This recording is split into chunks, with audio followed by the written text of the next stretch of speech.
और इसी बीच इस वक्त की बड़ी खबर, हिमाचल प्रदेश से जुड़ी हुई प्रतिभा सिंह लड़ सकती है लोकसभा का चुनाव। कंगना रनौत के खिलाफ उतारने की तैयारी।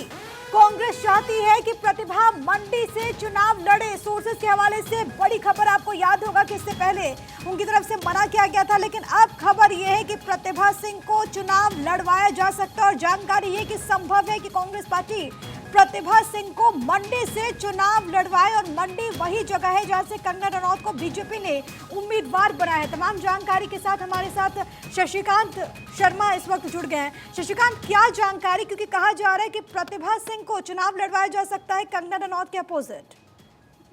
देखिए, कंगना रनौत को टिकट देने के बाद कांग्रेस के पास अब कोई ऑप्शन नहीं है कि एक सशक्त उम्मीदवार वहां उनके मुकाबले में खड़ा किया जाए, क्योंकि ये तय है कि कंगना रनौत अगर चुनाव लड़ती हैं तो उनकी जीत बिल्कुल निश्चित मानी जा रही है। पहली बार किसी सेलिब्रिटी को हिमाचल में कांग्रेस बीजेपी ने टिकट दिया है, और ऐसी स्थिति में बहुत जरूरी है कि कंगना रनौत के मुकाबले में कांग्रेस किसी दिग्गज को खड़ा करे। और अगर मंडी सीट की बात की जाए, प्रतिभा सिंह जो प्रदेश कांग्रेस अध्यक्ष भी हैं, उनके अलावा उनके पास भी ऐसा प्रत्याशी वहां पर नहीं है जो कंगना रनौत को किसी भी तरह से टक्कर दे सके।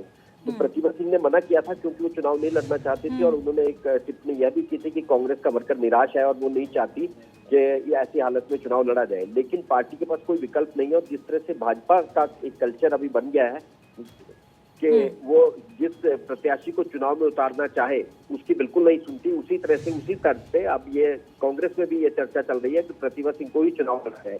और इसमें कांग्रेस की गुटबंदी भी एक बहुत बड़ा कारण है, क्योंकि प्रतिभा सिंह का विरोधी गुट है वो चाहता है कि प्रतिभा सिंह चुनाव में उतरे, क्योंकि प्रदेश अध्यक्ष के तौर पर अगर वो चुनाव में भी उतरती है तो वो अपने चुनाव क्षेत्र में ही फंसकर रह जाएगी। तो ऐसी स्थिति में मुझे लगता है कि कांग्रेस हाईकमान अंततः यही निर्णय लेगी कि प्रतिभा सिंह को ही चुनाव में उतारा जाए, और इसके लिए उन्हें मना भी लिया जाएगा।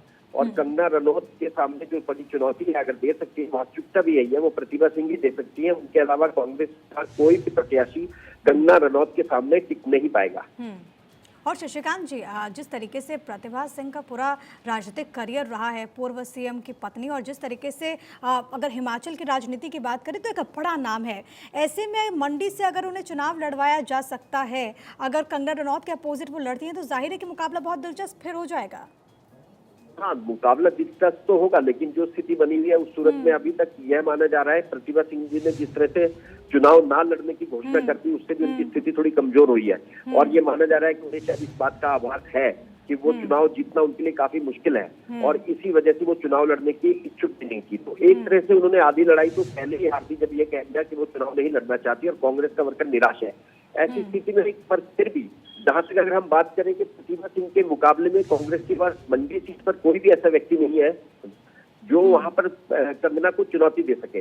और प्रतिभा सिंह वहां से पहले भी 2 बार सांसद रह चुकी है, पिछली बार भी मौजूदा सांसद रही है, प्रदेश कांग्रेस के अध्यक्ष है।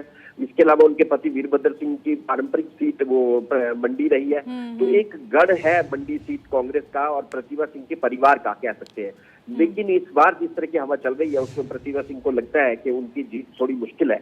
लेकिन वही बात है, घूम फिर कर आ जाती है कि कांग्रेस अगर प्रतिभा सिंह को टिकट नहीं देगी तो एक तरह से इस सीट को तस्तरी में रखकर बीजेपी को सौंप देगी। अब कुछ हालत तक कहा जा सकता है कि कंगना रनौत के मुकाबले में प्रतिभा सिंह, क्योंकि पारंपरिक रूप से मजबूत है उस सीट पर, और रामपुर जो उनका गृह क्षेत्र है वो मंडी सीट का ही एक हिस्सा है, तो रामपुर और किन्नौर और जो जनजातीय क्षेत्र है उन क्षेत्रों में कांग्रेस मानती है कि एक पारंपरिक गढ़ है, जो कि जितने भी वोट बैंक वहां पे कांग्रेस का है उसको सिर्फ अगर कैश कर सकती है तो प्रतिभा सिंह कर सकती है, और वीरभद्र सिंह के परिवार का कोई व्यक्ति कर सकता है। तो इस वजह से कांग्रेस के पास और कोई विकल्प नहीं है प्रतिभा सिंह के अलावा चुनाव लड़ाने का, अगर वो इस सीट पे चुनौती देने की स्थिति में आना चाहती है। ठीक है शशिकांत जी, लेकिन एक चीज़ आपसे और समझना चाहूँगी, क्योंकि जो हिमाचल में हमने बीते दिनों देखा एक तरीके से राजनीतिक भूचाल, और जो हिमाचल कांग्रेस में स्थिति बनी, ऐसे में जाहिर है कि राहें जो हैं वो इतनी आसान भी नहीं होंगी, क्योंकि राज्यसभा की सीट भी कांग्रेस ने गंवा दिया।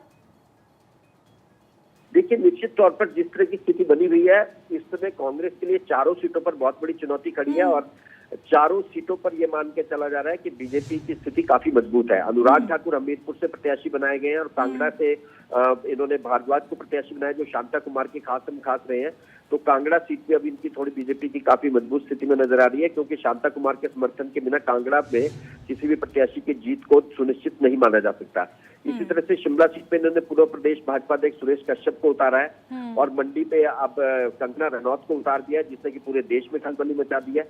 तो कुल मिलाकर भाजपा की सिर्फ चारों सीटों की अगर हम बात करें, चारों सीटों पर बहुत मजबूत स्थिति में फिलहाल भाजपा नजर आ रही है। आने वाले समय में अब चारों, क्योंकि चुनाव का जो अंतिम दौर में चुनाव हिमाचल में होने हैं, उस समय तक क्या स्थिति बनती है और क्या चुनावी समीकरण पैदा होते हैं, वो तो उसी समय पता चलेगा। लेकिन आज की स्थिति में अगर आकलन किया जाए तो चारों सीटों पर भाजपा मजबूत स्थिति में नजर आ रही है कांग्रेस के मुकाबले में। और ऐसे में कांग्रेस पार्टी इस बात को भांप रही है और यही कहा जा रहा है कि यही कारण है कि कांग्रेस पार्टी की तरफ से इस वक्त मन बनाया जा रहा है कि मंडी से प्रतिभा सिंह को ही यहां पर चुनाव लड़वाया जाए। हालांकि ऐसी सिचुएशन में शशिकांत जी, जब प्रतिभा सिंह ने खुद ही इनकार कर दिया चुनाव लड़ने से, उम्र का उन्होंने तकाजा दिया, ऐसी सिचुएशन में कांग्रेस के पास और क्या ऑप्शन अब आपको नजर आ रहे हैं, कम से कम मंडी सीट को लेकर? देखिए, अगर प्रतिभा सिंह चुनाव नहीं लड़ती है तो कांग्रेस के पास फिर किसी आम नेता को उतारने के अलावा और कोई विकल्प नहीं बचेगा। ठाकुर कौल सिंह मंडी सीट से एक प्रत्याशी है जो कि पहले भी यहाँ से लोकसभा का चुनाव लड़ चुके हैं, लेकिन इसमें वो विधानसभा की सीट हारे हुए हैं। वो लड़ने के इच्छुक भी है, लेकिन उनकी उम्र जो है वो 75 वर्ष के आसपास हो चुकी है और सक्रिय, वो मुख्यमंत्री पद के दावेदार भी रहे, एक सशक्त नेता है। अगर प्रतिभा सिंह को टिकट नहीं मिला या वो सफल हो गई टिकट ना लेने में, उस स्थिति में अगर आप देखेंगे तो मुझे लगता है दूसरी जो बात टिकेगी वो ठाकुर कौल सिंह पर टिकेगी। ठीक है, ये एक बड़ी खबर है कि प्रतिभा सिंह को यहाँ पर चुनाव लड़वाया जा सकता है, लेकिन किस तरीके से अब आगे कांग्रेस पार्टी बढ़ेगी वो देखना बहुत ज़्यादा महत्वपूर्ण होगा। लेकिन जो हालात इस वक्त बन रहे हैं उसमें ये कहा जा रहा है कि हो सकता है कि कांग्रेस इस तरीके से कोई मास्टर स्ट्रोक यहाँ पर खेलते हुए नजर आए प्रतिभा सिंह के रूप में। लेकिन क्या अब आगे के लिए, क्योंकि जाहिर है कि जो हमने हिमाचल कांग्रेस के भीतर देखा और बाकायदा वहाँ पर प्रदेश नेतृत्व को जिस तरीके से प्रतिभा सिंह आगे लीड कर रही हैं, सवाल एक धड़ा लगातार उठाता रहा। जो हालात बने उसमें प्रतिभा सिंह की तरफ से भी तमाम बातें कही गई, ऐसा भी लगा कि कुछ कदम भी उठाया जा सकता है। लेकिन इन सब के बीच अब आगे की राहें हिमाचल प्रदेश में कांग्रेस के लिहाज से हम देखें तो कैसे आपको दिन नजर आ रहा है? और सबसे बड़ी बात है कि प्रतिभा सिंह गुट का अगला कदम क्या हो सकता है? देखिए, प्रतिभा सिंह गुट के पास कोई विकल्प नहीं है, क्योंकि वो प्रदेश कांग्रेस की अध्यक्ष भी है और उनके लिए दोनों स्थितियों में थोड़ी मुश्किल है, क्योंकि प्रदेश कांग्रेस अध्यक्ष के तौर पर भी चारों सीटों की जिम्मेदारी उन्हीं के सिर पर है और मॉरली भी, नैतिक रूप से भी उनके लिए जरूरी है कि कांग्रेस को जीत हासिल हो। लेकिन हिमाचल के लोकसभा चुनाव की जब हम बात करते हैं, हमें ये नहीं भूलना चाहिए कि हिमाचल में इस समय एक अलग तरह की स्थिति पैदा हुई है राजनीतिक तौर पर। और हिमाचल में 6 जो कांग्रेस के बागी विधायक थे जो कि अब भाजपा का पल्ला थाम चुके हैं, वो 6 लोग भी चुनाव लड़ रहे हैं। उनके उपचुनाव की घोषणा भी चुनाव आयोग ने साथ ही कर दी है। तो वो 6 उपचुनाव भी होंगे और वो 6 उपचुनाव हिमाचल के लिए लोकसभा की 4 सीटों से ज्यादा महत्वपूर्ण है, क्योंकि कांग्रेस की स्थिति इसमें विधानसभा में 34 विधायकों वाली कांग्रेस पार्टी है, जो कि 35 विधायकों के साथ बहुमत हासिल करने की स्थिति में कांग्रेस आएगी। तो 6 विधायकों के, कांग्रेस के विधायकों के चुनाव होने हैं और 3 निर्दलीय विधायकों का, जो कि भाजपा के साथ चल रहे थे, उनका इस्तीफा भाजपा ने दिलवाया है इस उम्मीद में कि उनको भाजपा के टिकट पर चुनाव लड़ाया जाएगा। लेकिन विधानसभा स्पीकर ने फिलहाल उन तीनों का अभी तक इस्तीफा स्वीकार नहीं किया है। अगर उन तीनों का भी इस्तीफा स्वीकार हो जाता है और लोकसभा के साथ ही ये चुनाव होते हैं तो 9 उपचुनाव हिमाचल में इसमें होंगे और इन 9 उपचुनाव की जो एक तरह से राजनीतिक जो मुझे लगता है कि वैल्यू है वो 4 लोकसभा सीटों से ज्यादा है।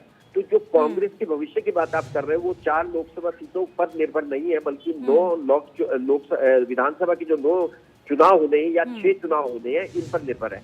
तो कांग्रेस का भविष्य तो पूरी तरह से विधानसभा के उपचुनाव पर टिका है। अगर वो इनमें से 2-3 सीट पे जीत गई तो जो सुप्पू सरकार प्रदेश में है वो एक मजबूत स्थिति में आ जाएगी और भाजपा को फिर नई रणनीति तैयार करनी पड़ेगी। सामने आएंगे। अब देखना होगा कि प्रतिभा सिंह क्या कदम उठाती है और कांग्रेस इसको लेकर के आगे रणनीति क्या बनाती है।